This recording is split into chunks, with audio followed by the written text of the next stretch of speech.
All right, we're back again, everybody.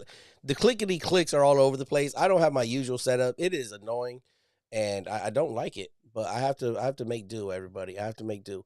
All right, so we're just talking about booking at anthemchief.com to book That's Keisa right. for your. But look, honestly, guys, I'm gonna go put this out there for her. She's not doing your retirements no more.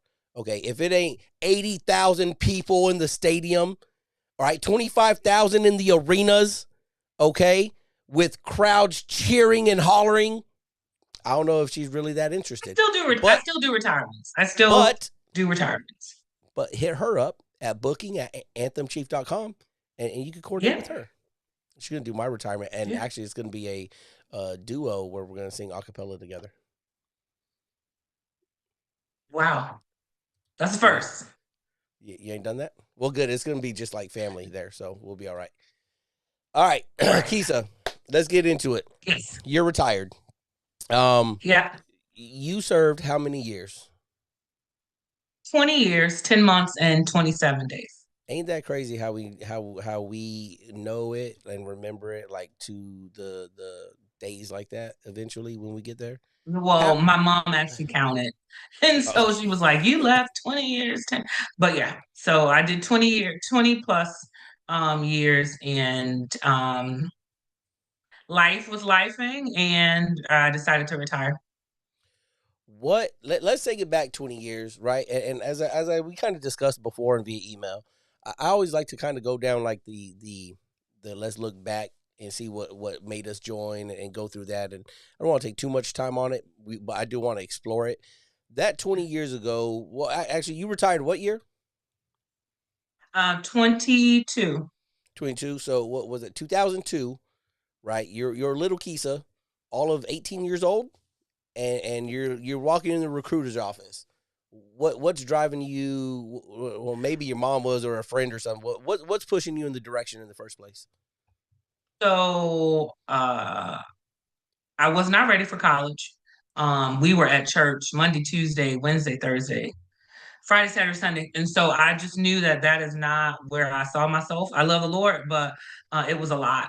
And so I was working in the guidance office. The Navy recruiter was there. And so I was like, you know what? Um, I don't want to work and get in the habit of working. And I really need to get out of Atlanta. And so they had the best uniforms. And so I joined. That was the only branch I looked at. And so, yeah. Shout out our But I uniforms. joined to get away from my mom. Was that recruiter a gentleman in his whites? He was. Let's go. Let's go. Marines ain't got nothing on our whites. Nothing. He was in his I don't care. whites. And I mean, now He was he's a a chief in continuing. his whites. Oh, Chief. Okay, so Chief. I mean, we still got him, but too bad Yeah. for the junior sailors that don't get to wear them summer whites anymore. So Yeah. so you mentioned wanting to get away from mom. Don't we all want to get away from mom, dad, whoever, and usually kind of prove something, disprove their thoughts or prove their thoughts right Yeah. or something, right? So you get into the Navy. You struck. Were you an AZ straight out the gate, or did you strike? Straight out the door, I was an AZ. Okay, so what Yeah. was like? What was that? Just take us through like your early years, like first commands. Kind of like where you cut your teeth on the AZ rating and everything like that. So my first command was in Japan. So I did the whole four deploy, Mm. and I was like, oh, I'm too far from Atlanta. So I didn't OTEP. I immediately left there and went to Brunswick, Maine.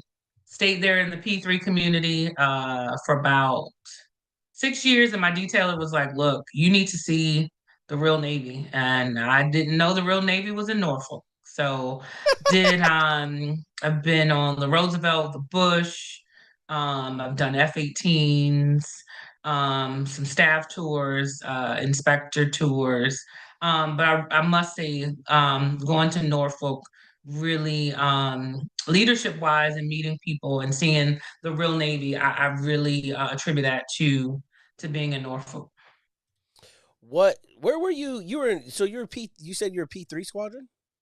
Yep, I was C2s first. So I was at VRC 30.5. So I Mm-hmm. was a provider. And then I left there and then I went to VP 10. and spent some time up there, and then Was that the went Foxes to Oceana. That was the Red Lancers. or Red Lancers? So Yeah, the you ever Mad Foxes, I think, were five. five? Yeah. You ever go to Sigonella? So yeah, I did. My first P3 deployment was in Jacksonville, Florida. So it was like, That's a nice what deployment. is this? But yeah, did the whole did the whole SIG thing. That was When crazy did you go to because Sig? I was in oof, we went to SIG in 2004. I went back in 2006. Okay, so you were yeah. I wonder if I saw you there ever Probably if you were because there, that deployment where somebody cut up clothes and hung them in the trees, you know how when you're in the Navy, yeah. yeah. So they both had situationships, and so at home, and they had gotten together, and he was cheating on her. So she cut up his clothes and hung him in a tree. I mean, like literally, we were running the PRT, and this poor man's clothes were hanging in a tree. Oh yeah, I got there in 2005 to Sig. That was Well, my because we first duty probably, session. yeah, Yeah, yeah, yeah. Um but I forget I forget who was squad. Like it was like fives, 10, 45. I think all had kind of came through. And I just remember they're all in Maine. Um so after yeah. that, so you get down to Norfolk or Oceana with I was in Oceana. Oceana doing the Yeah. fighter squadron stuff. So I did FRC Mid Atlantic, and then from there, I met my in between there, I met my kid's father, my ex-husband. And then we did from there. I went to the Roosevelt. They were in the yards, and so they pulled me off the Roosevelt to go to the Bush. So I did my first deployment on the Bush in 2011, the 2011 cruise. Are you having kids at this time or still no kids? Because I know your kids No, are I like was kind of I youngish. had yeah, so I was at that time I got pregnant with Callie at 29, 30. So after the Bush came back, that's when I got pregnant. So I got pregnant on sea duty, um back on the Roosevelt. So I decided to do my pregnancy tour there. And Back on the then Roosevelt? I was like, yeah, they were in the yards. And so Oh I wow. opted to stay there and do my pregnancy tour there. So I was pregnant with Callie up until my ninth month. And then I decided to cancel that. And that's when I went to VFA 106. That's a bold move by the captain because nowadays in the yards or not, they're usually as Yeah. soon as the notification comes out of a pregnant sailor, they're gone like Yeah. immediately. And so I had to see him and talk to leadership, and then the request went up line, and then I had to explain why I wanted to stay.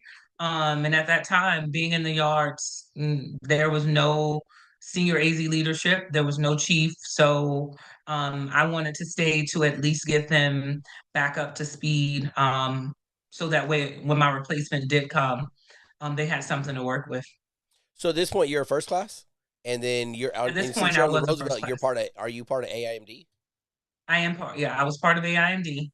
And then after I had Callie, I that's when I made chief. So yep, I made chief first time up on a pregnancy tour. So people were like, "Oh my God, how'd you do it?" I mean, I worked. And that's the thing when you are committed to working and you're committed to the sailors and being authentic and true, you know, at that time, it shouldn't have held me back, and so it didn't. So I made chief off of pregnancy tour.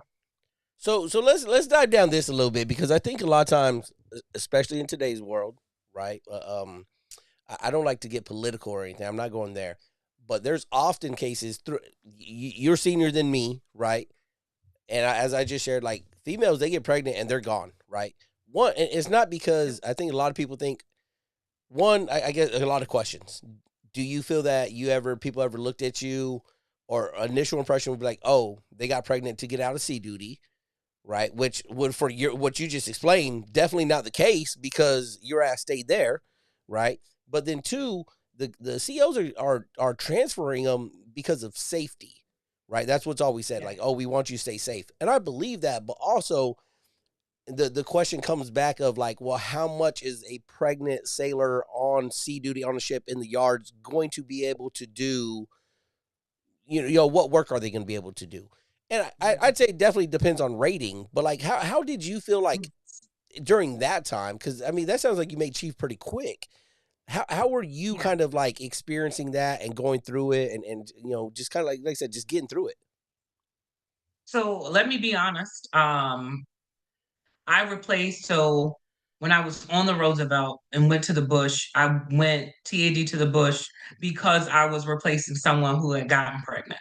Mm-hmm. And, never have experiencing that, being pregnant on sea duty. My first thought was, okay, well, this chick left, and so she must didn't want to do deployment. And that's where the lack of knowledge, the lack of empathy came in because I was just like, I gotta go to this because she's having a baby, right? But then then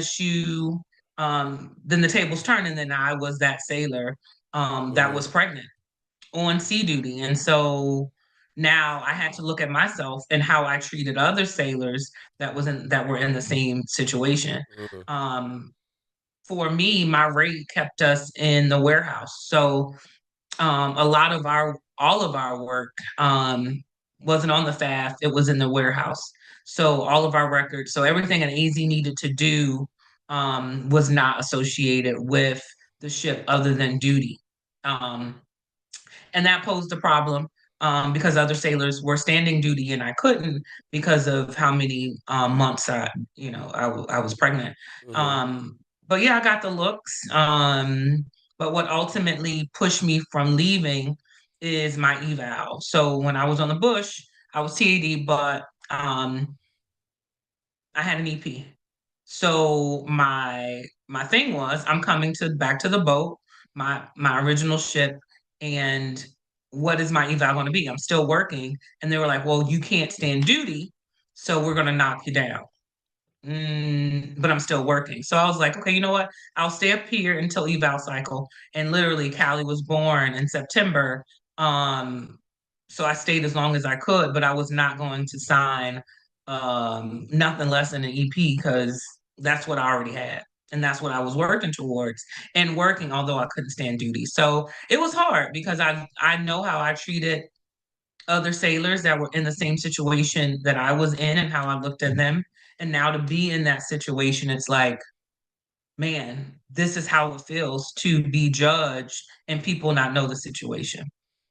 Yeah, that's it's pretty introspective of you. I'll say that.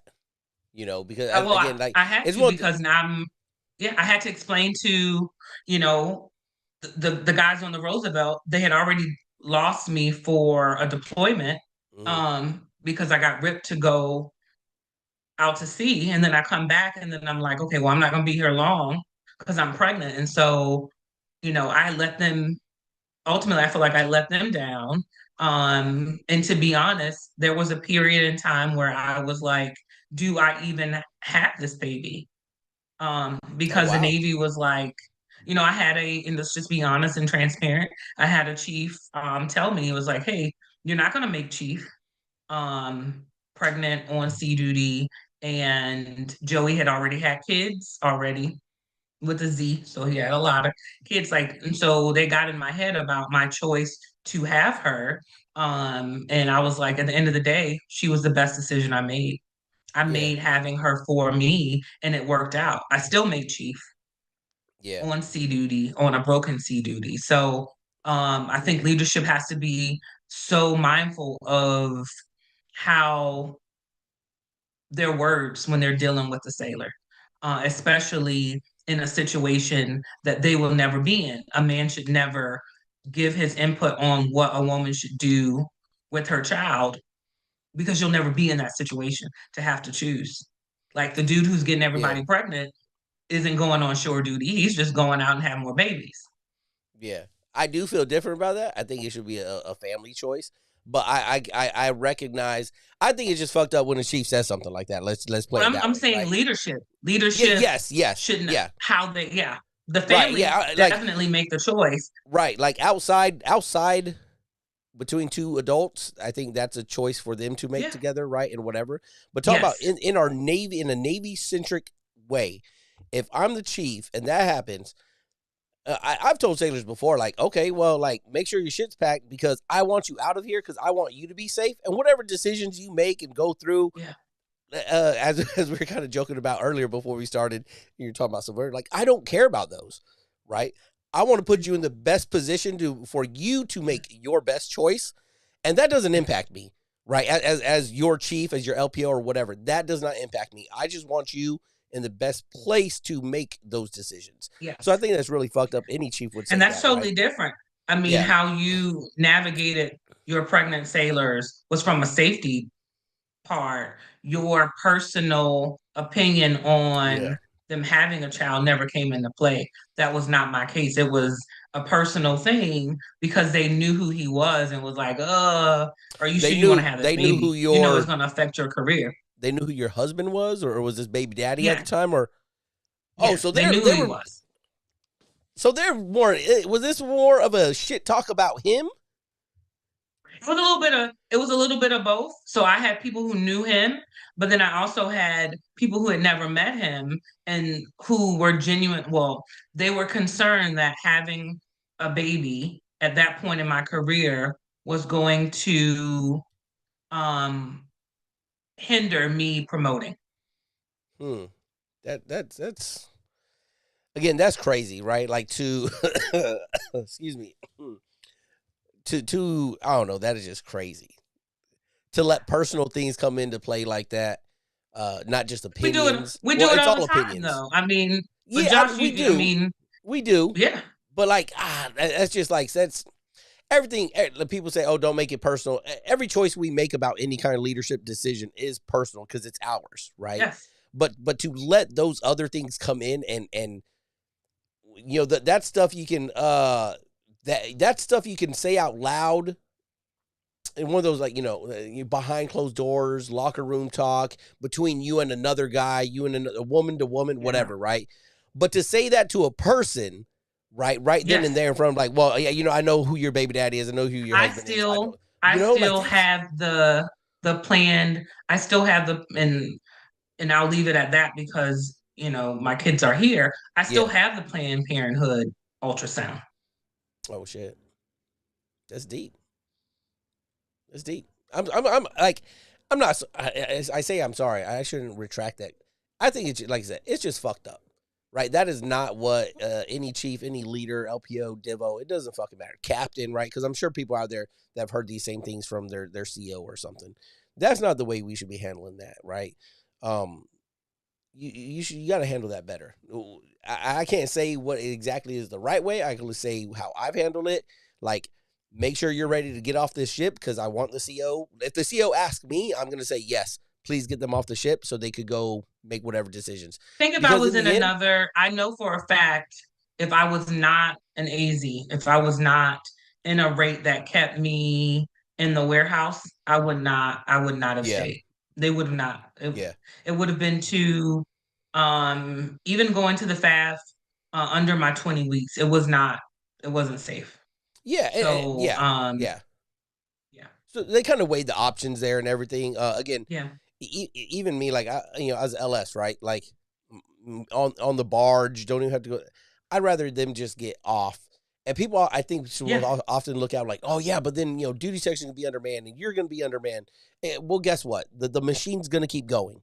Okay, the Navy's Yes. not going to stop naving because of one pregnant, because of one person going to Yes. an appointment. It doesn't matter, male, female, And you see that pregnancy, now. mental, I see it whatever. now in retirement, how the machine keeps going.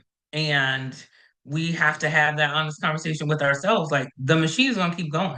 With or Yeah, without you, the Navy's going to find a way to make it work. It always yeah. has, it always will.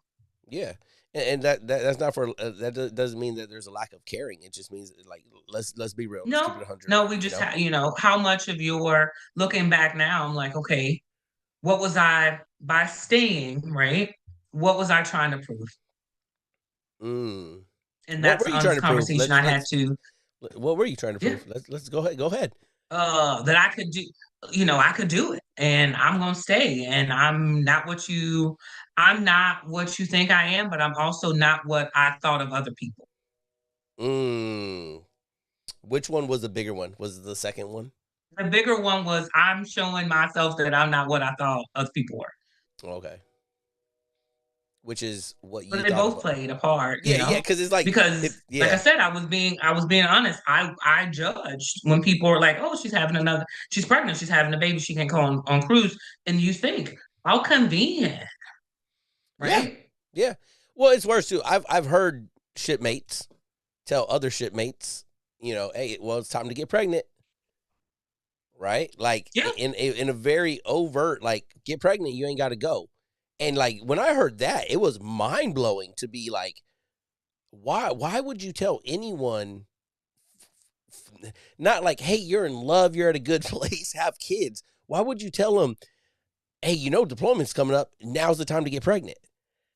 That to me was mind blowing when I heard that come from these people. And again, hey, look, that ain't my friend on the other side of the phone, right? So I ain't got nothing to say about it. I just kind of look, snicker and like, oh, wow, and push on, So you have your first kid, right? You pick up Chief. So were you going through the season at the end of your pregnancy, right before you had Callie? so I had Callie in 12.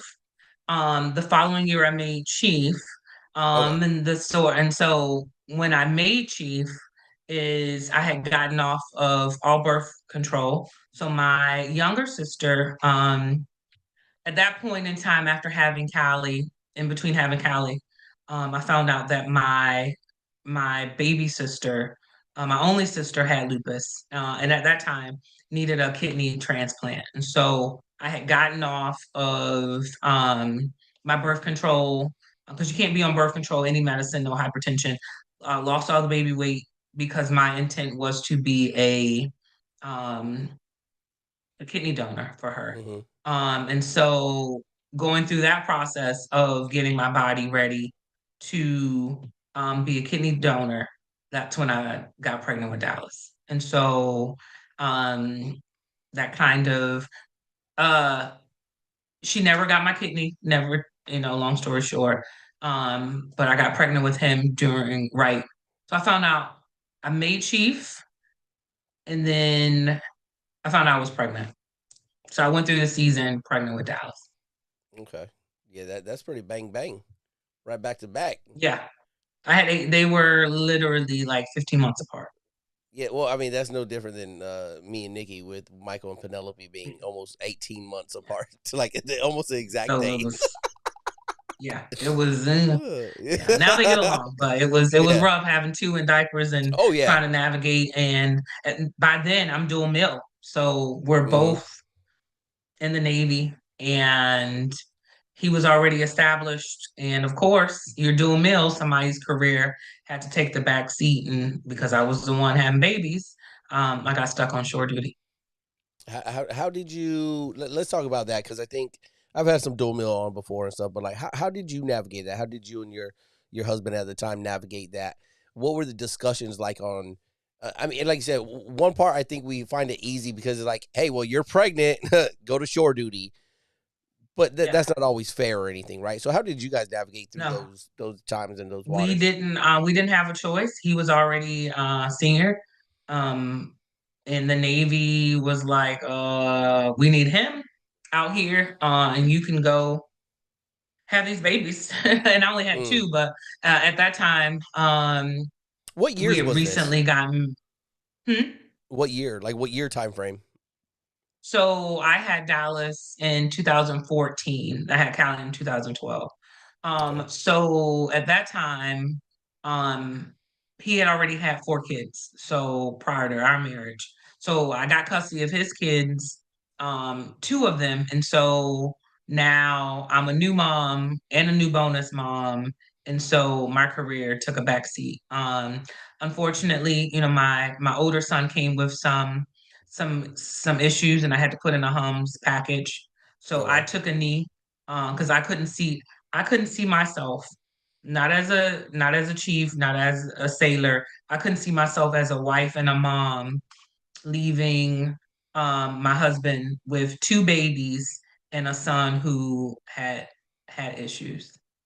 So I put in a HUMS package. I took a knee for my family. Ultimately, yeah, yeah, Ultimately, what was that? yeah. I Yeah, mean, just that's it. yeah. You're stuck on shore duty, and then when it was time for me to go back to sea, I VFA 87 for me was my comeback tour. I was like, yeah, I'm gonna go out there and I'm gonna, you know, get my surface and I'm gonna get safe for flight and I'm gonna do all the things and I did it. But then he made senior chief and the Navy was like, forget you again. We need him in San Mm. Diego on the inspection team. And so this whole So time you guys are in Norfolk, right? yeah, And so we went so from Norfolk. We went from Oceana to PAX. So I did my okay, humps because he got orders to VX1. And then I went TAD to Naval Test Wing, and then did my hums tour at Navair. And then after that, we moved back to Norfolk so I can go to VFA 87. and then uprooted. So Um, how do they do that? mhm. Because you're not PCSing. You're already there. So how do they get you out of there and just be like, hey, you're going somewhere else now?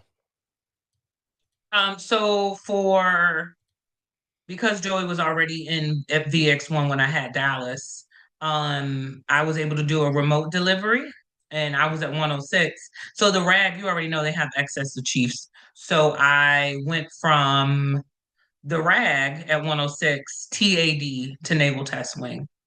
And I could have Mm, stayed at Naval Test Wing for my HUMS duty, but they already had a chief that was coming in, and it was her orders. So I opted to go somewhere else because I didn't want to take those from her. She deserved that shore duty. It was what she mm. chose. And if I would have stayed, she would have had to negotiate for other orders. So I chose to do my HUMS duty at NAVAIR. That's very nice of you. I don't think people don't be So making those looking back choices now, nowadays. yeah, looking back now, I mean, no, she's a good friend of mine. So I've known Hmm. her for years. I knew that her family needed that tour. Yeah. I was gonna stay in PAX regardless. And so I wasn't even thinking about retirement or what a Navair tour would do for me. But I'm glad I did because it added to my resume for now me being retired and what I do now. Right. So after all that, is that when I finally get to meet you when you guys come out to the West Coast to San Diego? Yeah, that's when we finally met at Nightwick Yeah. and you met me off of the loss of my sister. From Um lupus? sh yep, she passed away from kidney failure. So I was never able to give her my kidney and ultimately she transitioned due to kidney failure. I'm sorry to hear that. I didn't know that at the time I met you or anything. Yeah. And that sucks. I know Nikki has a close friend that also has lupus. You know, they put the L up, the L hand. That's not loser, the L hand for lupus, and wear purple. I forget during what month, but Yep. I'm familiar. So it is a debilitating um, disease, chronic disease, whatever they call it. So I'm sorry to hear that. Yeah. How you said we could talk about anything, like you not being able to donate that kidney. Is that something that kind of like, for lack of better words, like haunts you still? It did. It Yeah. did. And so when you met me, we have a dear friend. He will remain nameless, Nicholas. But Nick you the met me Great. at a time. You met me at a time where I I had that on me Mm-hmm. of not being able to the guilt of Mm-hmm. not being able to give. Um, and trying to navigate that loss of her. And then so that happened in 18. Then the following year, I lost my best friend um, to, yeah. So I lost her to suicide. So um, it was, you were meeting me on the back of back to back loss. Yeah. And I still have the voice message. She left me the week before she passed away, but I was in my own thing that I couldn't talk to her. So Yeah.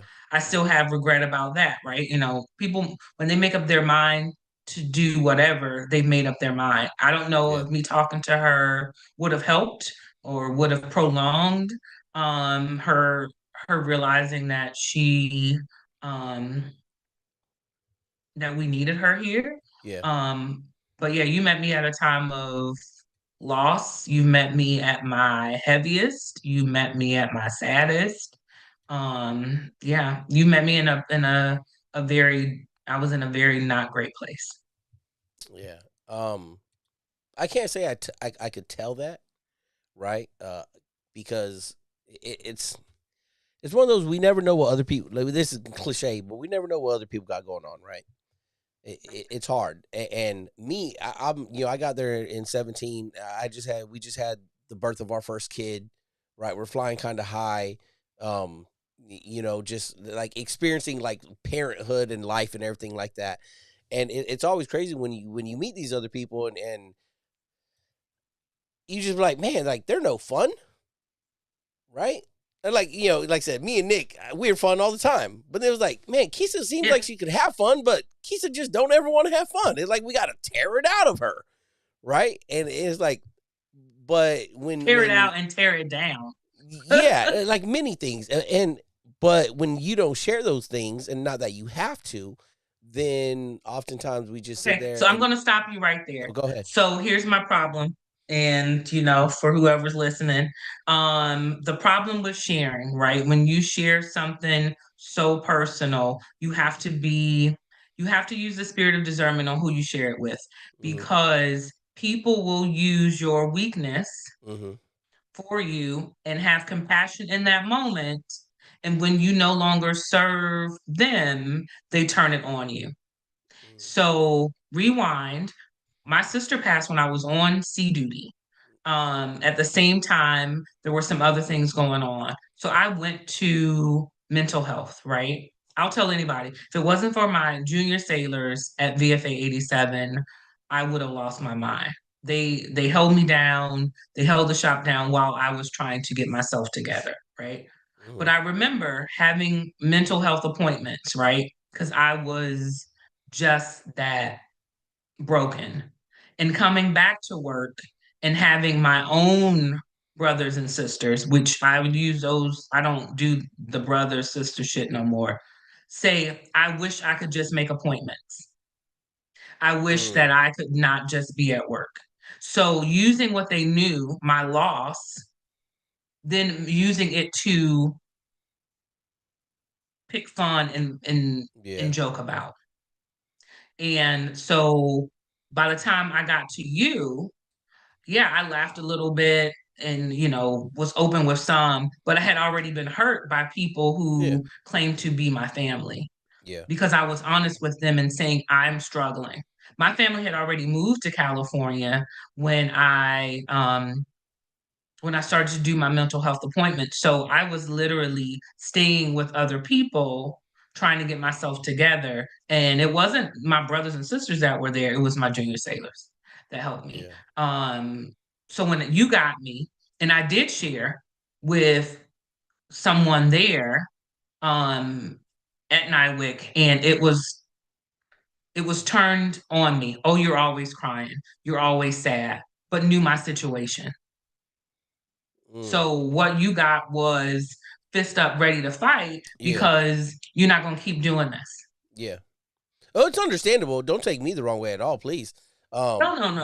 I'm Because not. But I'm just eh, letting you know yeah, why you got what you got, and we yeah, have to be so if we want to have the topic on the conversation on mental health, we have to be honest with ourselves. We don't handle it well, mm-hmm. and we, especially senior leadership, AZ's hear it all. I'll tell you this right now. AZ's LS is hear it all. And so when you're picking at that chief who wife just left or is an alcoholic or has some issues and he is reaching out and seeking out help, you got junior sailors looking at you, laughing at them, and then you wonder why they don't come to us Yeah. Yeah. It's not when much they of a watch reason. how we Yeah. treat each other. Yeah. Yeah. And you say, trust me. But I'm like, why would I trust you when you just shit on the same person you just ran a whole season with? Yeah. Who y'all? So I don't know how Yeah. real you want to be, No, Josh. You know, we that's can, I keep it the realist around here. I want the real honest yeah, truth, right? Because everyone's experiences and everything are different, right? Everyone knows Josh. Josh is always a good time, right? Josh is I'm the smoker, the joker, like I like, but that don't but mean that. you're the one we worry about. Me now in my retirement, in this new season of life, Yeah, the jokester, the one who is making sure that everybody is okay, the one yeah, who is making sure people are laughing and having fun.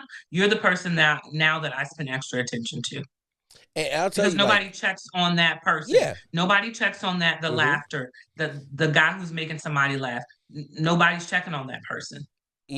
And those are it's the people who need the most care. I look at it as like I tell my kids, right? The Joker, as in like Batman and the Joker. The Joker is Yeah. my favorite comic book character, right? Because just what he like represents, right? Um, the I don't know if you watch Batman movies or no. I'm sure you know who the Joker is, right? But like I watch family movies yeah, okay. Like, but like, on the I don't know. It's TV. hard to explain. Like the like, let me paint the smile on, right, and let me have the good time Hmm. through the pain. But really, I just want everything to burn down. But while it's gonna Yes. burn, I'm gonna laugh, and like, I really like do relate and feel to that, right? But it is like I like to make sure everyone's having a good time in this that, and sometimes it does feel lonely when you're like, it's always like, yeah, it's always, hey, how you doing, but never, hey, no, how are you doing and stuff. You know what I mean? Yeah. So yeah, I got brothers that check in on me and stuff like that. Not saying chief brothers, but just brothers Yeah. that I've known a long Brother. time now, Yeah, life you know, brothers.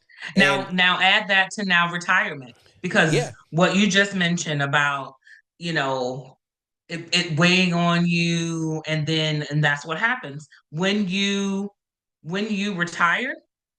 Boy, it's the phone stop ringing. mm-hmm, All the people who need like nobody's calling, nobody's needing you. And I'm not saying that my identity was wrapped inside of the Navy, um, but that was a harsh reality, right? That this group that you we were super close. Now, where they at? where did they go?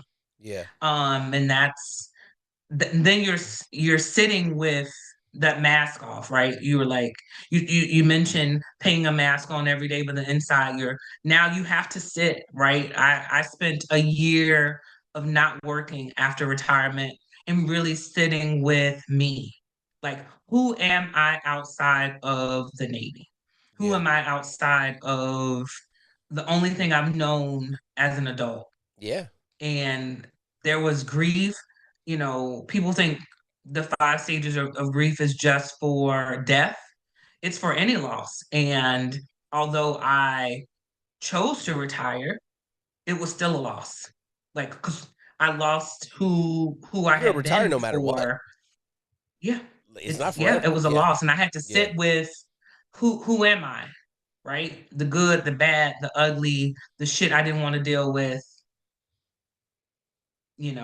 the not having to explain to somebody where I'm at all the time or mustering because I retired right after COVID. So we were always checking in on each other. Are you alive? Are you okay over there? You yeah, breathing? Now, retirement, you're like, don't nobody give a fuck. Don't yeah. nobody care. How was backing back up a little bit to when we're meeting at Nywick and everything like that, and you're going through Yeah. that grief and everything. Um, what there's no getting over it, but what has helped you get through it to where you're at I now? tell you what not to do. And I did it. So I know I'm an empath, right? So I don't know if you know anything about empaths. Like I love healing people, if that makes sense. Not healing Hmm. people, but Like just being Dungeons and there for Dragons, others, lay of right? hands, roll D20, tell me how many Yeah, healing like, points I oh my get. God, let me, Yeah. what you need, right? Like, you Uh-huh. need something, I got you, right? Mm-hmm. I am that. The problem is, I put my grief over here. They didn't Mm-hmm. ask for me to help. I, in ways, kind of, I was there, but inserted myself. And so I did not really deal with her loss, the grief of not being able to give her kidney, the grief of all of that. I didn't really deal with it until I retired because I Mm-hmm. was too busy trying to fix everything else. Mm-hmm. But could never So fix I yourself. didn't do a great job. Yeah. Yeah. I didn't do Yeah. a great job.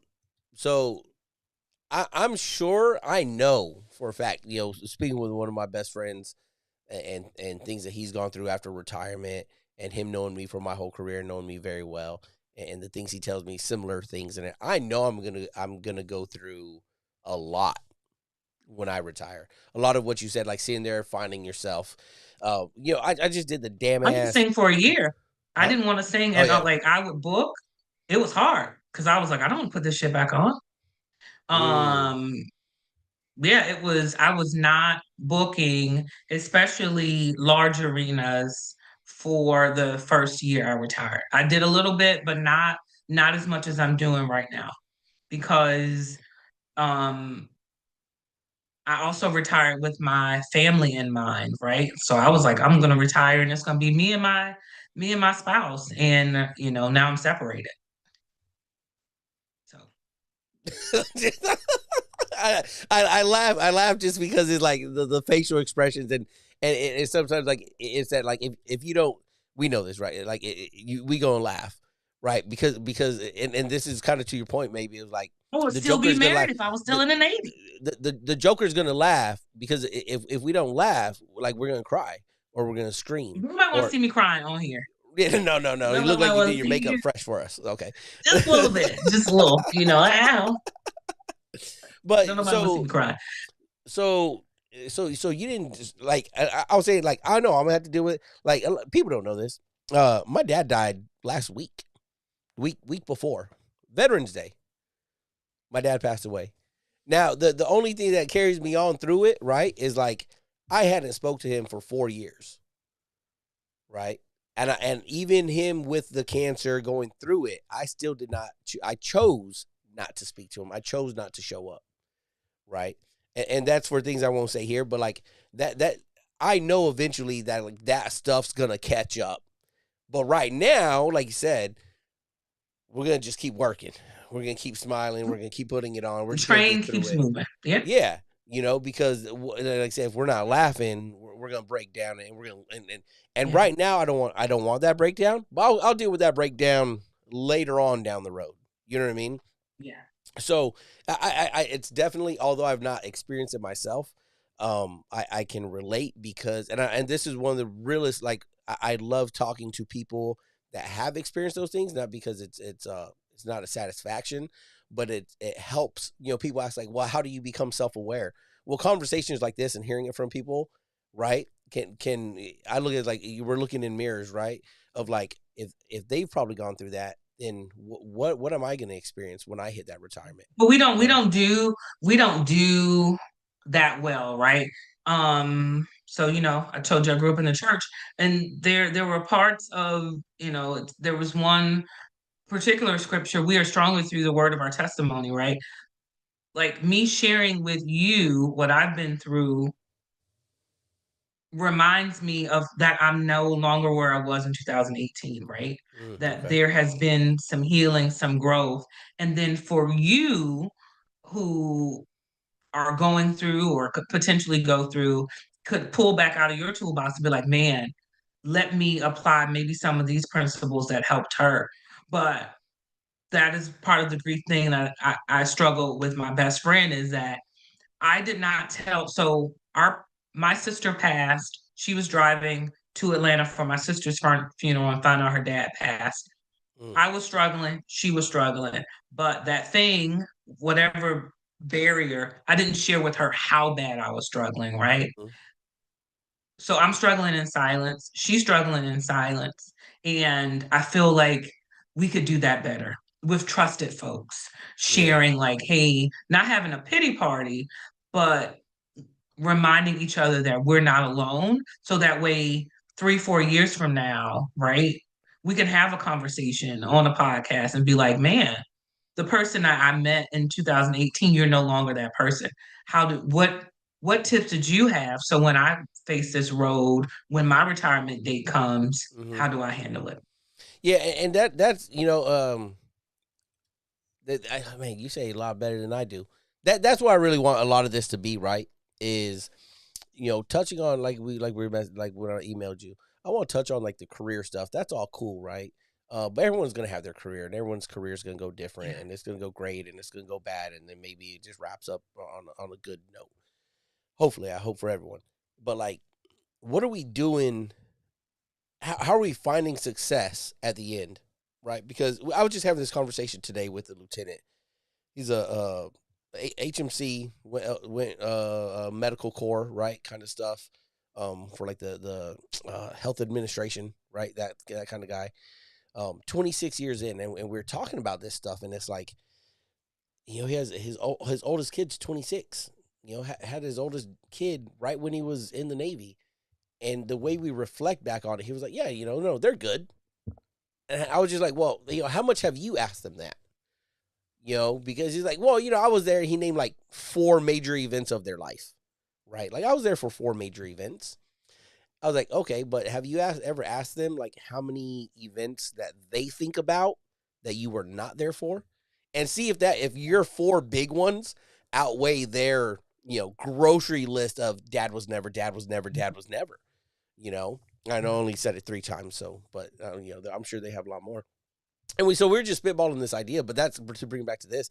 That's why I like having these conversations. One, I look at it as kind of a video journal for myself to see what I'm talking with people about, but for other people to share and tell their stories about, just like we're doing now, just successes, triumphs, the sad times, the good times, everything, and just do that.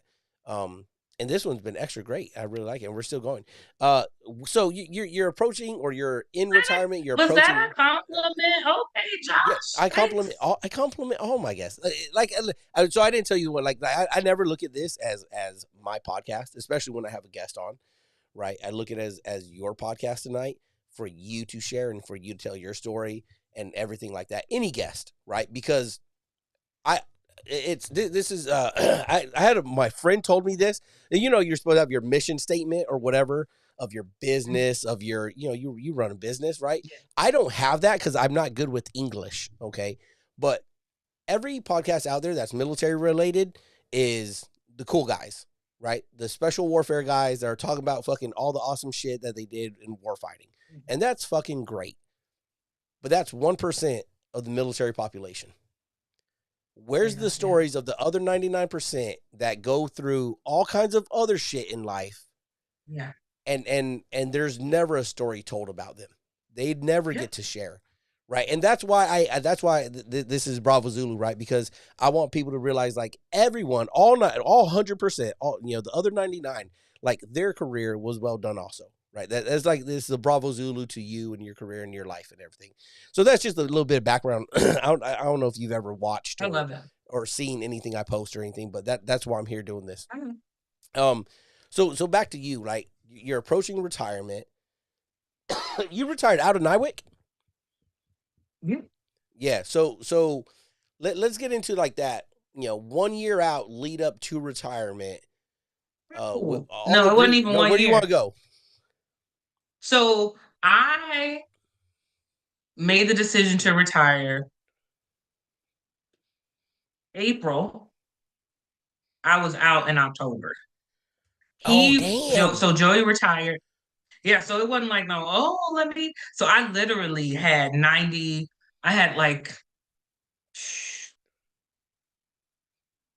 so you're supposed to have your BDD done Yeah, 90 like 18 days months out, or prior to it should whatever. be more than that. Yeah, I was right at the, like, he was emailing me like, you got a day.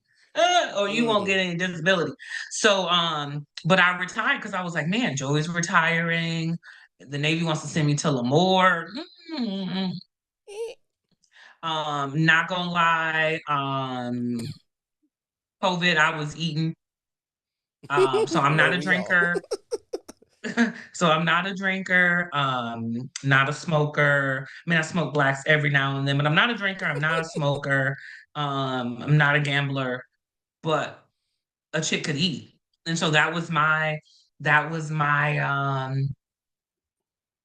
way of coping with Yeah. everything, Yep. right? Being Relatable. alone and also they were like, you got X amount of days to lose weight. And I'm like, bitch, I ain't gonna be able to do it. And so I didn't do it. And I was okay. Sorry. I can laugh about it now and Yeah. it's my story and we're like, oh, the bitch passed. Yeah. So and even with failing, like I laugh about it now.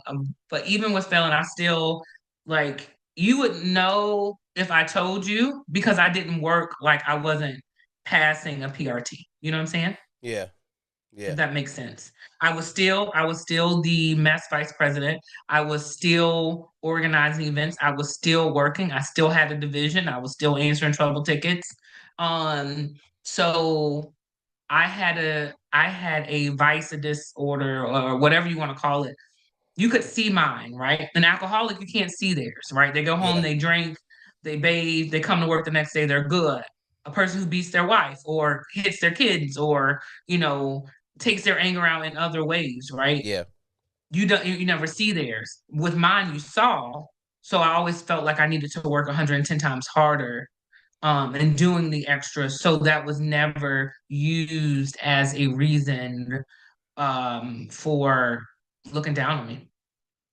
That's But really. yeah, I love so eating too, and it's definitely a coping yeah, I mechanism for mean, me. and I when I say I was fucking it up, I was like, yeah, Chick-fil-A, it was my friend because the chicken's from the Lord and the calories don't count, but that was a lie. They were counting.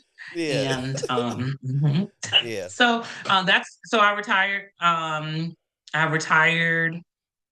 So Jory retired in July and I retired in October.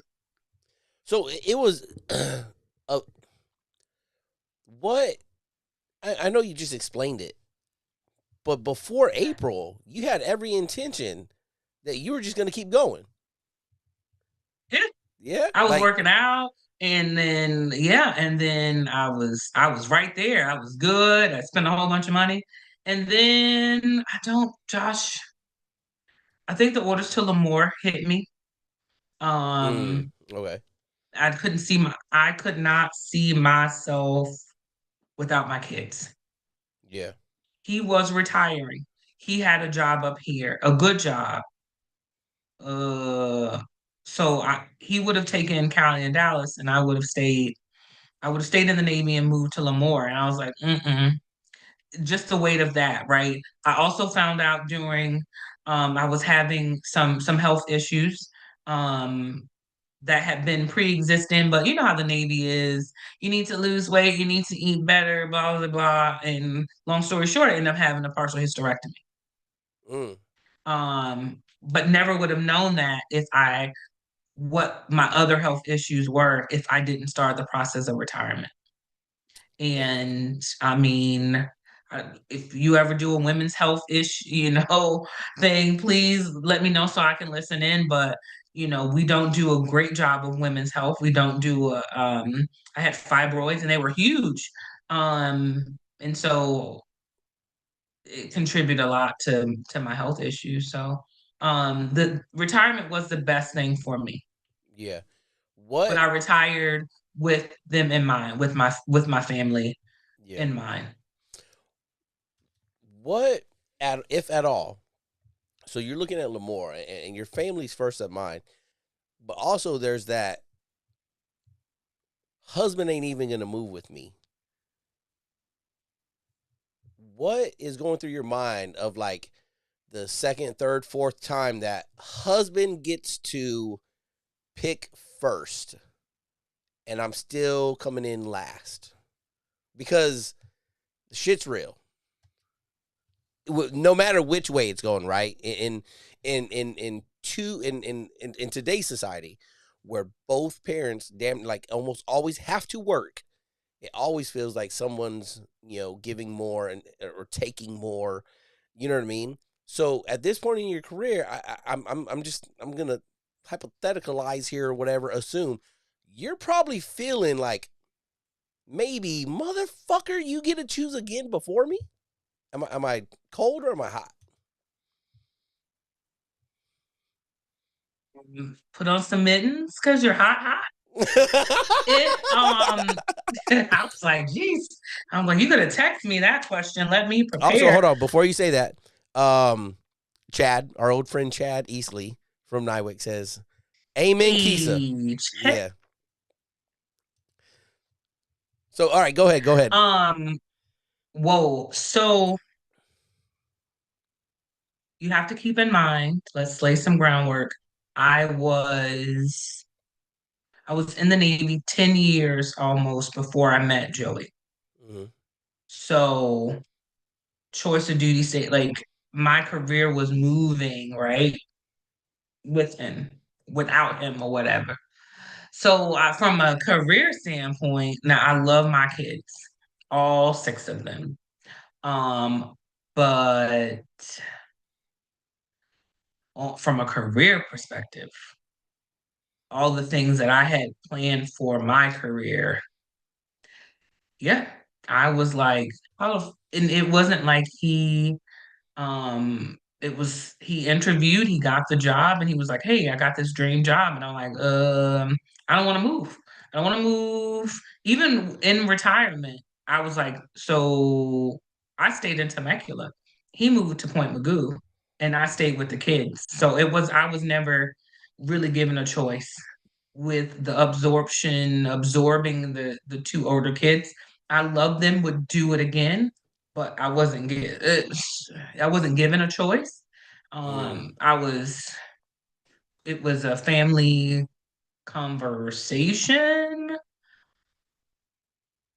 But yeah, so I encourage, your listeners who are entering a partnership where they could be a bonus parent, really consider, is this something the sacrifices you will have to make, can you live with them? Isn't What isn't you have to what you'll have to give up. isn't that? Because when you Oh, marry go ahead. Sorry. someone with kids and the kids then live with you, especially if they're older, I didn't get them from baby. I got them 9, 10 years old. So they had already formed their own little patterns, how they were disciplined, how Mm-hmm. the mom was raising them, and even Joey. So I had to, and they were two separate moms, right? So there's four moms altogether, but the two that lived with me were raised completely different. Yeah.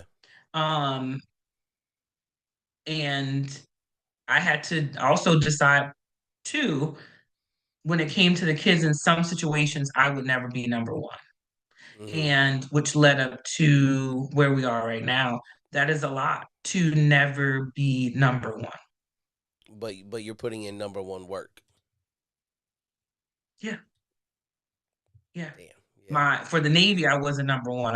Didn't get the choice of orders. Like I was doing amazing at VFA 87, and then we had to leave. I left right before the end of eval cycle because Mm. right before eval cycle because we needed to be in San Diego. Mm.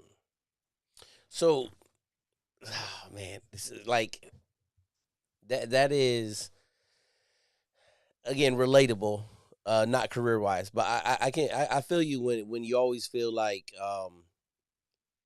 there's certain aspects of my life, way outside of work, way outside of my family, where sometimes I don't feel like when you don't, and there's a lot of people like you don't feel like, fuck, why am I always being When skipped is it over? my motherfucking turn? Like, yeah, Yeah, and yeah, that's where I was. I was like, when is it, when after all, when you tally up the things, right? mm-hmm, And for me, I kept a list of things because I wanted to go back and be like, man, this was worth it.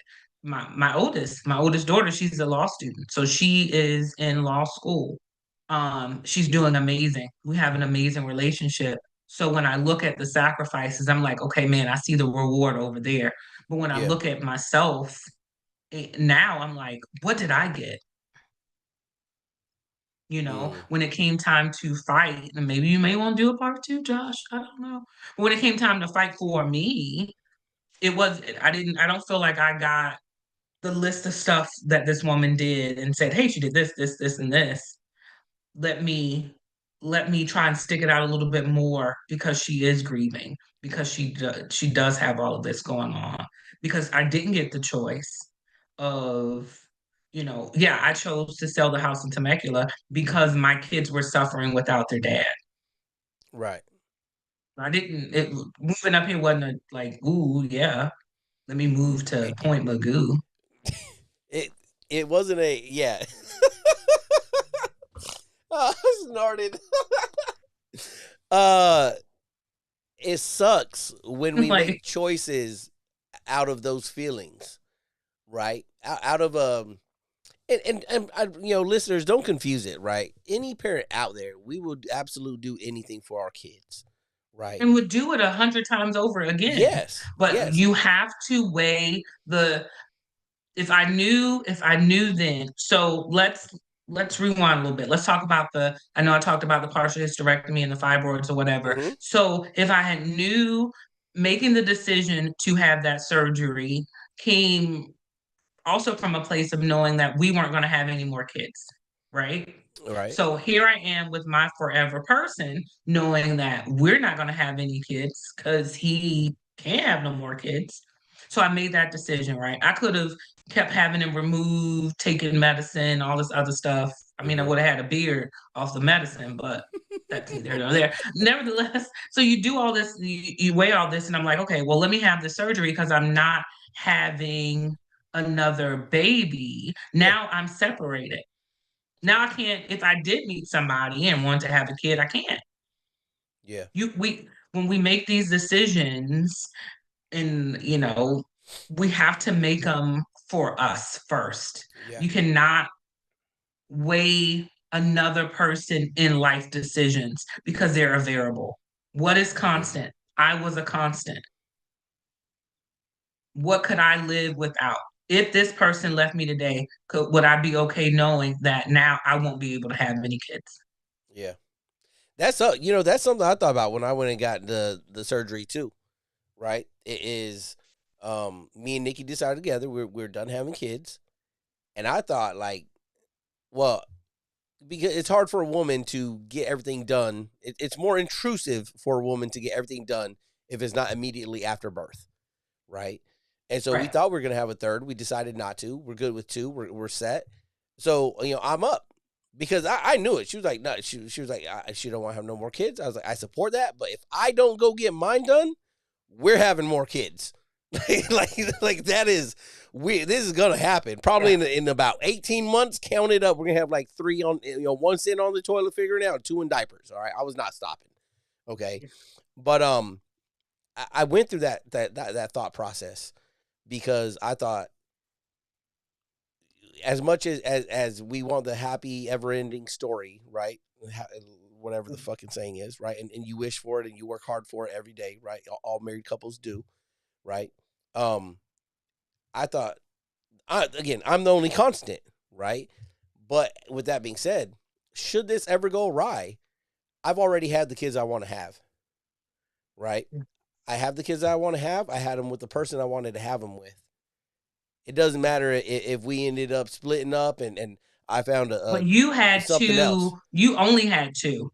Yeah, You had to with so I entered a situation I knew about. He had already had kids, right? So yeah, I didn't get the choice to say no. Again, it was the Navy didn't care yeah, that I only had two. The Navy was like, you got six kids now. You don't want to have no more? Okay, bet. I didn't get, again, Josh, I did not get a choice in yeah, that. Again, the Navy and him was like, hey, you don't want more kids? Bet. So I didn't get a choice in that. Did I know he had? I knew about the kids. I loved yeah, them, but at the end of the day, I would have wanted more with my forever person. But fast forward, I'm retiring. This health situation came about, and I'm like, well, my forever person, he can't have any more, so neither am I. yeah. And then And now I'm like, man, now you're at this point of, oh, forever mm-hmm, person was X number of yeah, years person.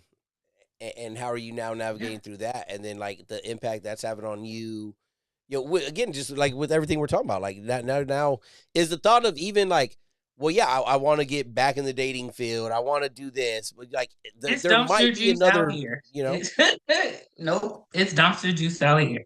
And I don't know if your listeners know what dumpster juice is, but the next time the trash man empties your You trash take a look can, at it. that little that water shit at the bottom, that The water shit. that used to be something, but Yeah, now is but it all compost leaked and out. water. Ugh, that's it. Dumpster juice. Maybe it's just where I'm at, but it.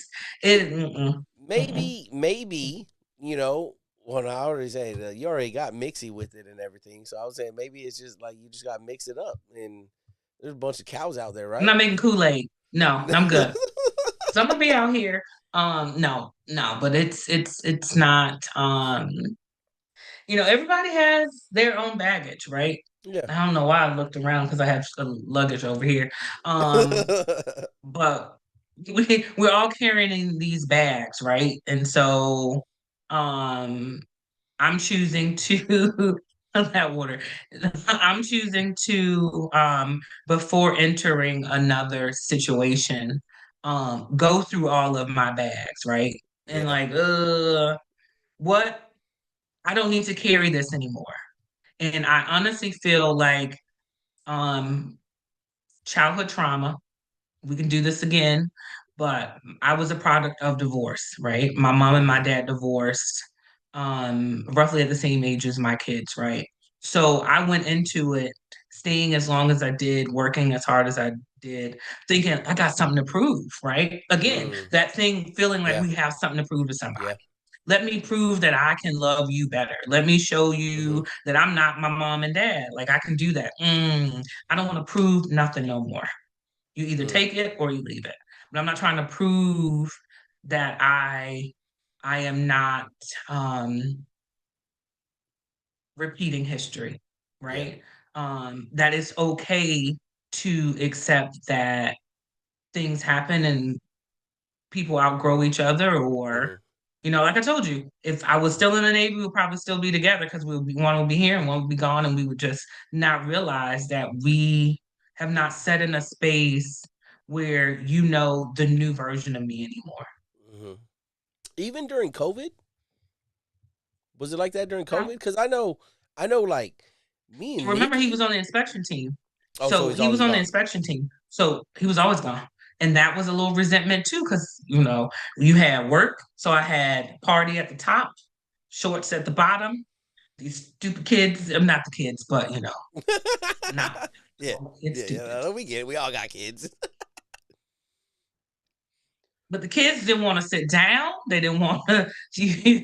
I know you heard me a couple times on Zoom. I'm like, you're like, Keisa, you're not on mute. And I'm like, you shut up.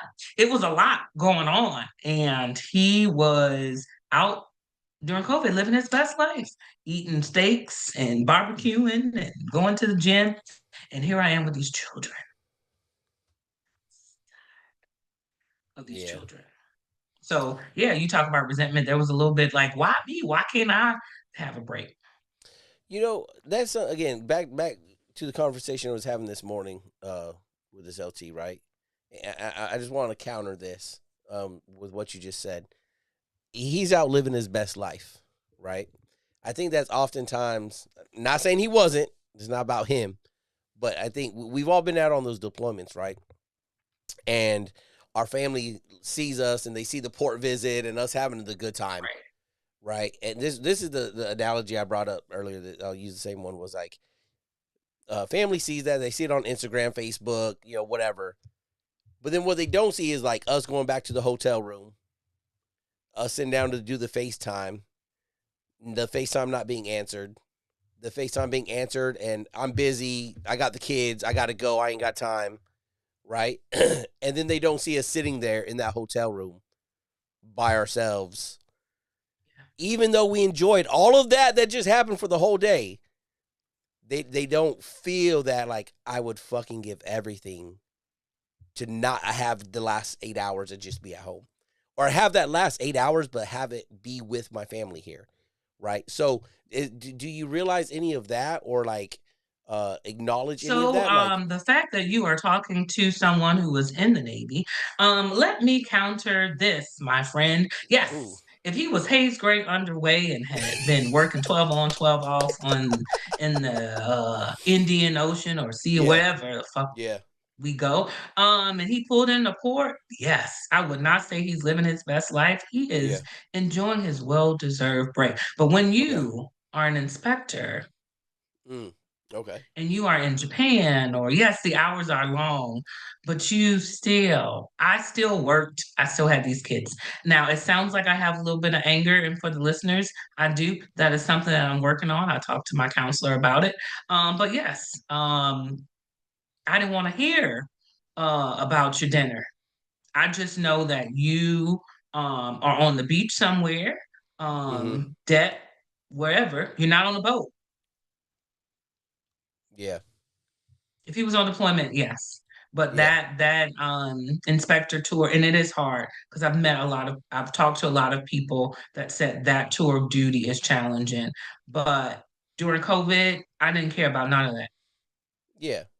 But I mean, because I'm literally isolated every day yeah. with my two kids and then their 20 classmates who all of them have on pajamas, and then my children are wondering why they dressed up, and then all this stuff, and Mm-hmm. then still having to work because Nywick was still we were still taking meetings, still going on ships, still working, and still be a mom and still dealing with everything. Yeah. So yeah, I think that maybe we should pause that conversation and maybe revisit it in a month when I'm better.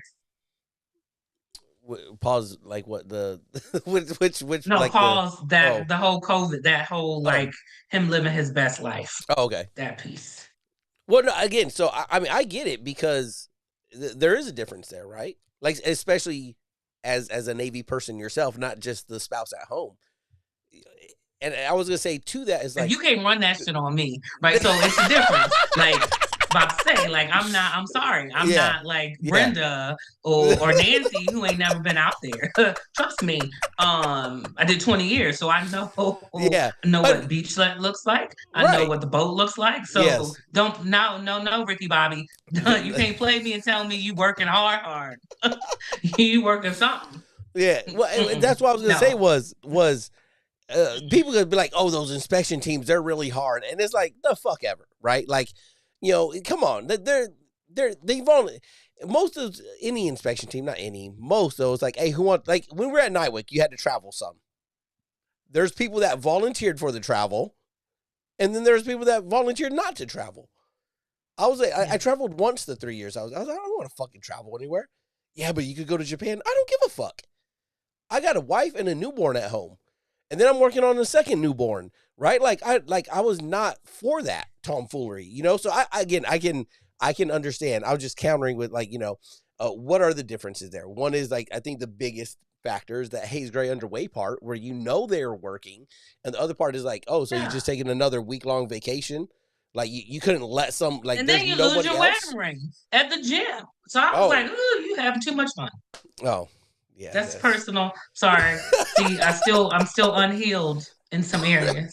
Mm. that's all right. Let it out. This is a place to be. All right, so Safe space. yeah, so we go, and I would just, is that the start? Is that the start of the downfall? There is like that COVID, and then going So into the yeah, retirement. it's the door, Yeah, right? I feel like in life we see the signs. Stop.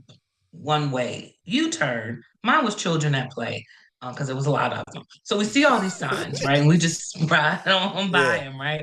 And COVID was the exit. Mm, you missed that Yeah, exit. COVID was the yeah, and selling the house and then moving up here was like, wow, well, we are really not in a good space. Yeah, it's like GPS But I love him. That's messing my up. homie. Like we are the best of friends. We co-parent well. Yeah, We do an amazing job co-parenting. We're just not. We're not Al compatible. Yeah. Green. We're not still in love with you or Mm. nothing like that. So what is it? What is that? If you could explain it, what is that like retiring And like I guess we've been talking about this the whole night, but let's like detail it or pack it in more. What's that like retiring, thinking one thing, and then it all kind of comes falling apart? Like let's break that down. Uh, Let's open that up a little bit, unpack it, unpack that luggage that we're trying to get rid of, right? And so the listeners and everyone can kind of, again, this is about, I look at it as like a preparation, right? We're all gonna be there one day, and I got some listeners actually right now. He was a CMC of mine on one of my last ships, Blake. He's saying him and his wife are actually watching right now, and said his wife wants to connect with you, right? They're mill to mill. They're going not through the same things, but it's relatable. It's very relatable, right? And that's again why I want to talk about these things, because unfortunately, like I said before we started, I don't ever congratulate anyone on a divorce. I think it's sad. Those are my personal beliefs. I think there are reasons to divorce, but I still think it's sad, right? Because uh, it just as we say in the Nobody Navy, goes into a marriage like I'm about to to. divorce. I'm gonna be done. Yes, Yeah, right. But there's it's no just like we don't party. join the I did Navy joke to. about. Yeah, Yeah, we don't join the Navy to be a go ahead, shitbag, babe. right? We don't No, we don't marry to divorce. So it is no. all very sad. But people do it, right? And so if we could unpack that a little bit, just to let the listeners like think about it, and maybe they can start unpacking their own luggage, and facing maybe things they haven't faced, so we can get other people in better places than maybe we could have been. So I will say like again, my number one thing as far as retirement, I am so glad that I had someone who was willing to talk me through, right? So I had two great mentors that have retired before me. Um, one was single, no kids, retired Master Chief. One retired NCC, same amount of kids as me, um, but started over, and Was that the so they two or the really helped six? navigate. Hmm? 2 or 6? No, she has one, two. She has five. I'm sorry, but she really Golly. helped me. Hmm? I said, God, Yeah, y'all, she some of y'all really just be helped having a lot of me. kids. Yeah, she really they both really helped me navigate not just the retirement piece because Josh, you really have to look at it, right? In the course of 3 years, I retired. Although I chose the surgery, it was still a loss of what people define me as a woman, the ability to Mm, give birth. mm-hmm. That was sitting not necessarily with I had to when Joey and I separated, I had to sit with the fact that I chose to take that away from me Mm-hmm.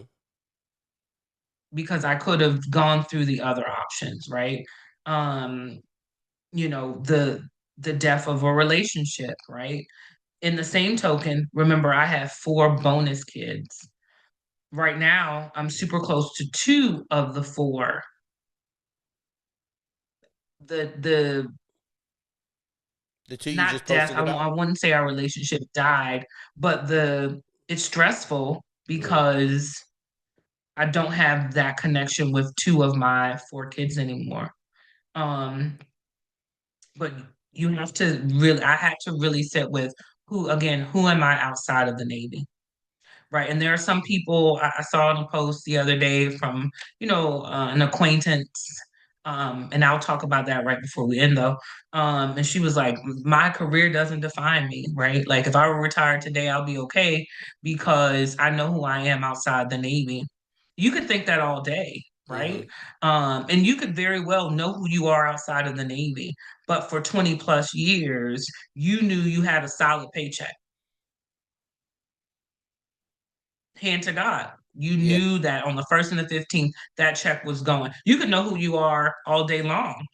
But until you have to sit with now you need a job, I live in California. So my retirement, my disability, and now being a homeowner alone in a home that should have been a two-person income, I Mm-hmm. have to work Yeah. and I have to do my best because it's not like the Navy where you can just show up and not be UA and just be, right? And get and still get promotables the and same amount of money. retire eventually.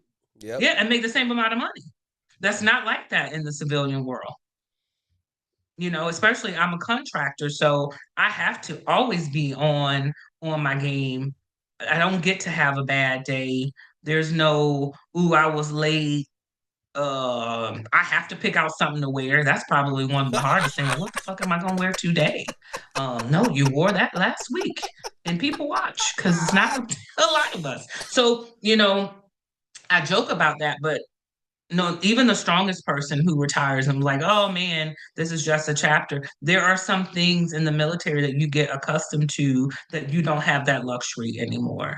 Yeah. Are you prepared to navigate without the stability that the military provided?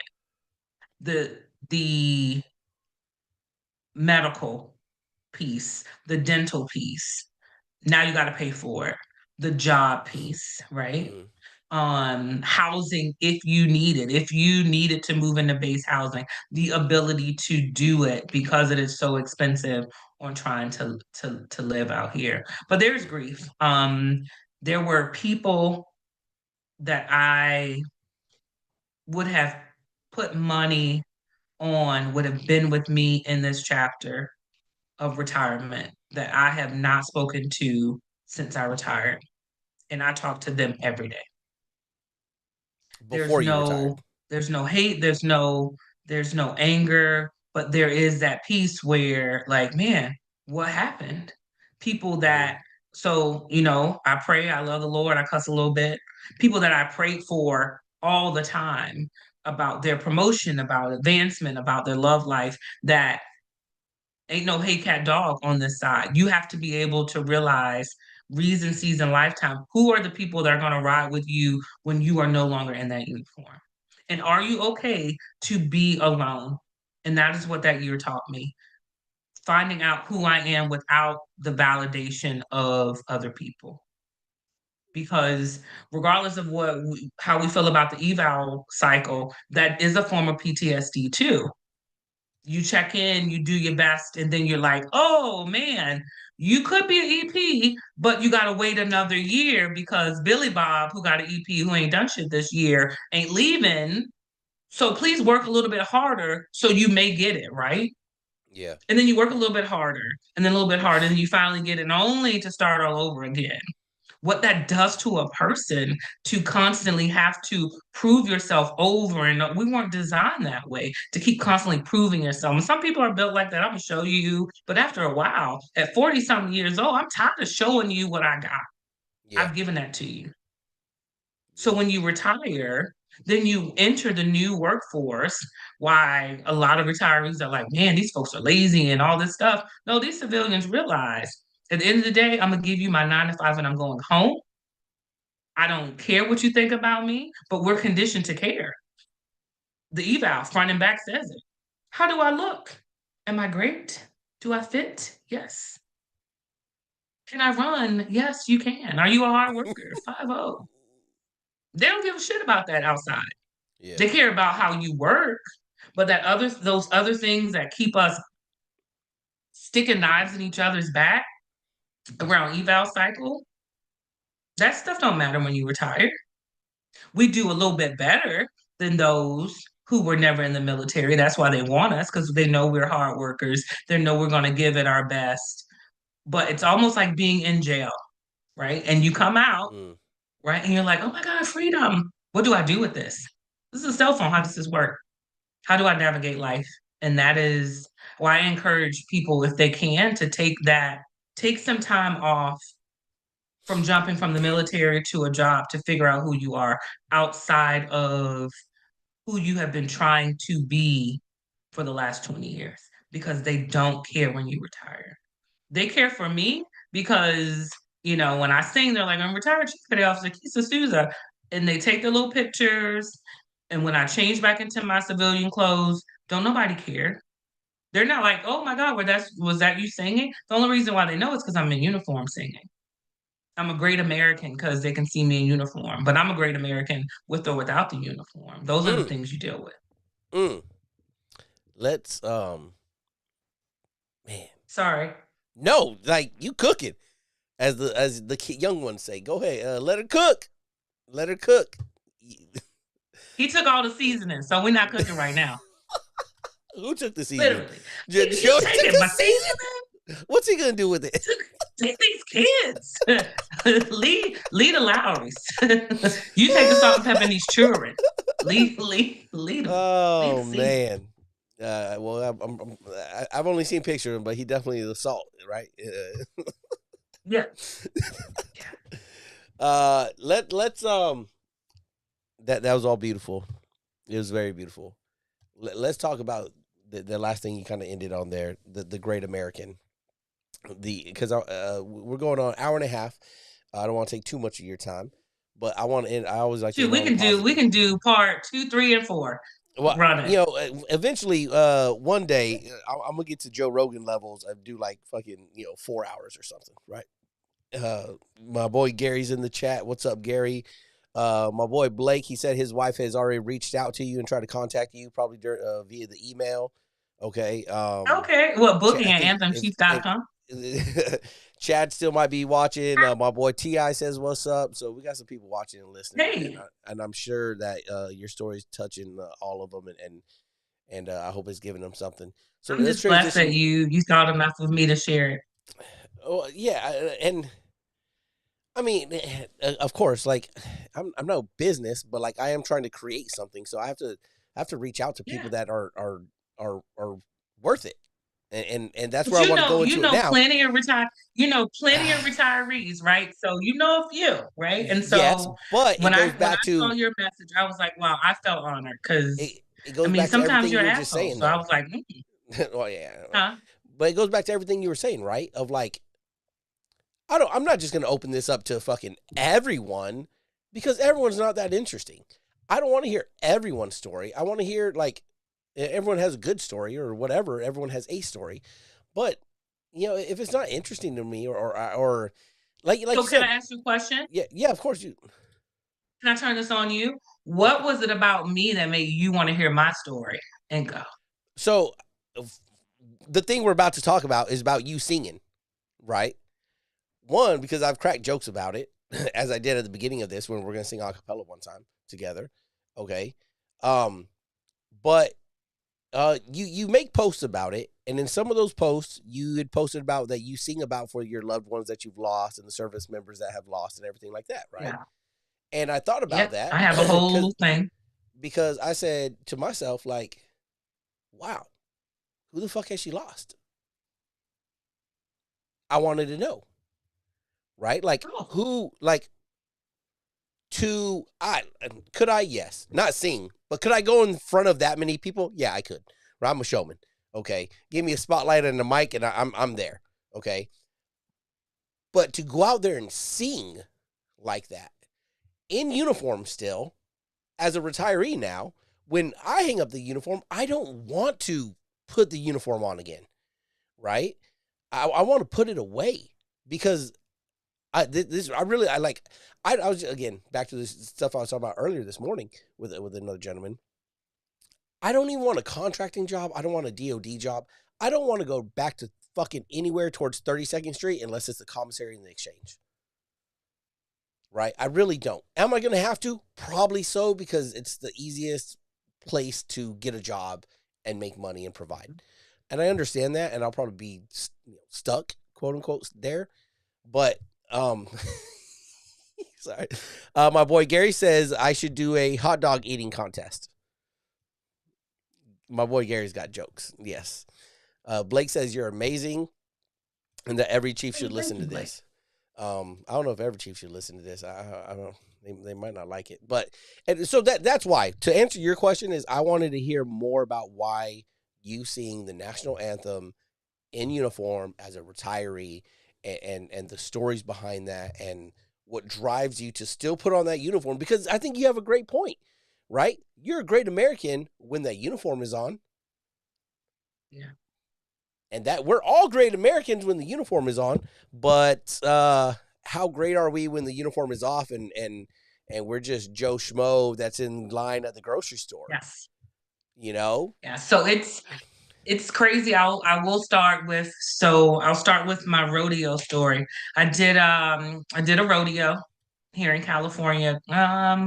It was my last um it was my last performance. I did the Clippers game for Veterans Day right before I retired. Well, during my terminal leave, and then I did a rodeo. And so before that, I've done the Padres and the Giants, but they were while I was active duty. But I did the rodeo, whatever, had never been to a rodeo at all. So you can imagine. Now, no, I lived in Maine, if you were listening earlier. So I lived in Maine for 7 years. So I was used to being the only Black person. If you didn't know, can't tell, or you're Stevie Wonder, I You look, am you're Black. pretty caramel. And living in Maine, caramel, whatever you want to call it. But living in Maine, I was always the only Black person in a bar. It was not a lot of us. Whatever. That's neither here nor there. So when I got to the rodeo, it didn't phase me because I was used to it, right? Hmm. Being in situations where there was no one that looked like me. But there's one particular gentleman, I did the national anthem, and he was like, "You are a fine American." Now, no, this one particular gentleman worked in the entertainment area for the rodeo and had seen me prior to changing out and singing. Nothing, didn't speak, had a little bit of an attitude or whatever. But I don't like to reduce people to my first experience because Hmm. people have things going on or whatever. But he was like, "You're a fine American. I wish more people were like you." So I was like, "Well, what is he talking about? More people were like me? And am I a fine American because I'm in my uniform?" It just was very off. It was off. And then his conversations, kind of led towards politics, which I don't go into other than to say this to the listeners, and however you vote is your business, do whatever. But there are so many things, especially because I sing for major teams, right? I'm very cautious on who I sing for, um, what they do in the community for veterans, especially in California, with one of the highest rates for homeless veterans. We are not a poster. We are not a tool to Mm, use for um, to the sympathy, right? yeah, So I still sing because I feel like at times we're used in that way. I don't like to do the typical Memorial and Veterans Day because I feel like um active duty retirees need to see a veteran performer outside of the standard holiday, right? yeah. Outside of the holiday where you should have somebody in uniform singing, right? You're making billions of dollars in your apparel for um salute to service. NFL Hmm. has that, and then these other things. But what are you doing for the community? And so that's why I typically book outside of um those holidays, right? Um, but I think about how I am looked at when I'm not in uniform, vice the reception that I get when I am, right? At the end of the day, I'm a fine American, regardless of if I put on the uniform that I wore for 20 years or if I never served, right? That's just who I am. But when I sing, I have a prayer. I pray, less of me, and this is to God, less of me, more of you, all of you, none of me. But I think about there are three people in particular that I really think about who are no longer with us. One is definitely my sister because I grew up singing with her in the church, and two is Senior Chief Stacy Mency and Senior Chief Michael Rodman. By far, I used to sing Stacy to sleep in boot camp. Like she would not go to sleep unless I sang some type of hymn or whatever. And Mikey was we were stationed together. Um, but he would always tell me like, use your voice, like do something with it. And so um I sing I my prayer is that if it's just one person, right? To feel that in that 90 seconds we have more in common that we do different. And if we take a moment to listen, like what we're doing right now, to listen to someone else's story, I don't have to experience it. I don't have to go through it, but I can have the empathy and the kindness to know, like, okay, this is what makes you who you are, right? And this is how we're going to move together, with me knowing why your views are this way. But we no longer want to have that conversation. And so when I sing, that is my prayer, that in that 90 seconds, it's not about me, it is about what I actually gave 20 years for, right? Yeah. For who I lost. The people who I joined the Navy, they're no longer here, right? That I thought would be here in the after. I sing for that. Um, I sing for, we are all, especially retirees, we're one paycheck, one moment, one major life event from being homeless too. There Yeah. is nothing really stopping us from being that person on the side of the street with a sign, but a moment in time for life to change. Yeah. Um, so I do it. But like I told you, I took a year off because I needed to find me. I needed to find my reason for doing it. And I do. If you're ever with me, I'm super nervous when I do it. I'm actually, if they ever zoomed in, I'm probably shaking because I consider it such an honor um, to render a talent that's not mine, right? It's God's.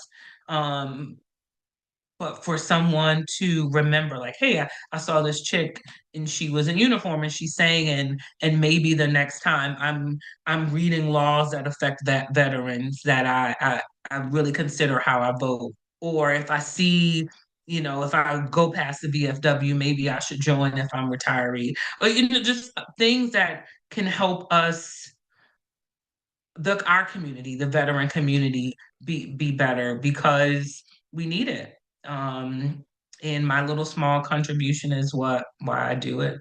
And the day, I tell you, the day someone asks me the question why I do it on a global platform, the next day I will no longer sing, because I would have felt that I have done what I needed to do by getting those names and those stories who really need the assistance and the care that they need it.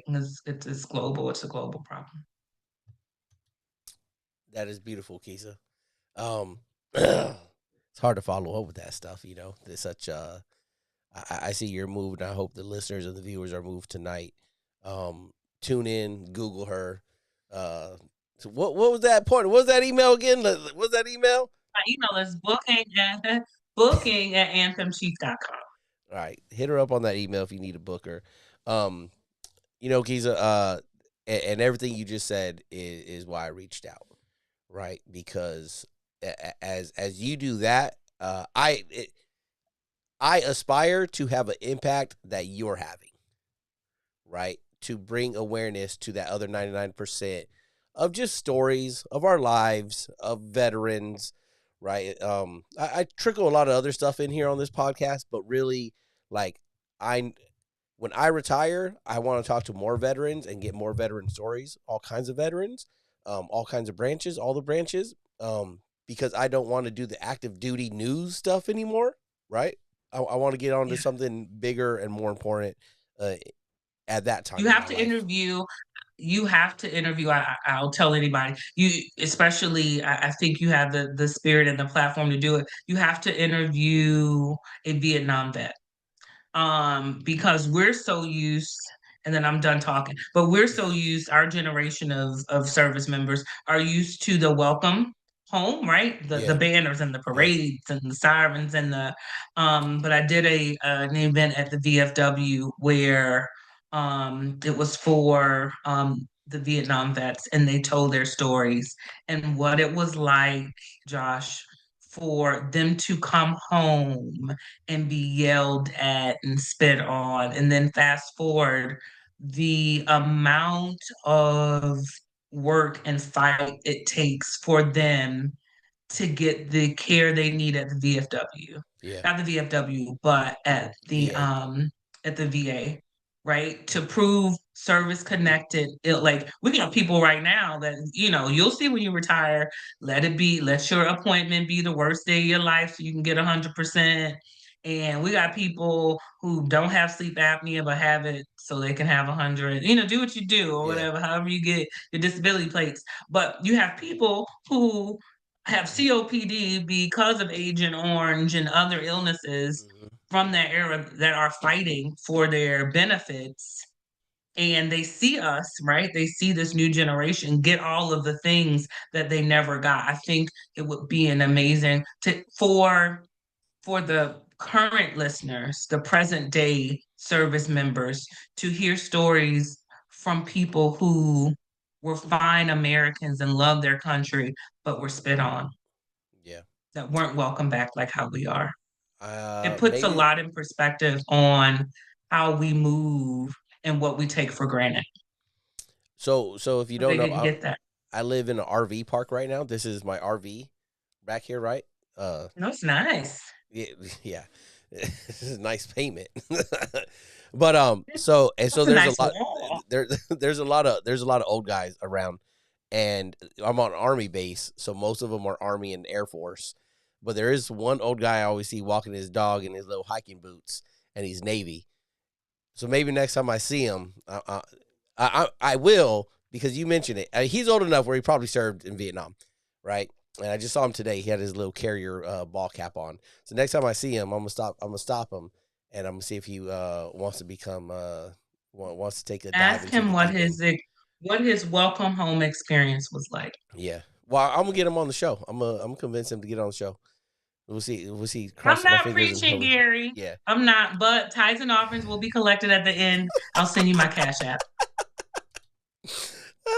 I'm glad you can see those comments on there too. All right, let's go ahead and wrap it up there. Keisa, I appreciate you very much.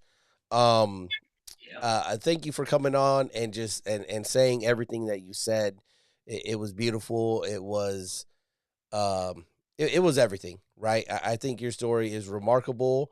I think it's a story very relatable for women service members, for male service members, for every service member out there, for the spouses at home, for the spouses underway. I think it's very relatable, and I hope that anyone listening or watching this in any time frame, because these things they don't change a lot, right? These things are constants in service life, and I hope that it reaches out to people and it helps them stay on the right track, or take the exit when they see the exit sign, whatever it may be.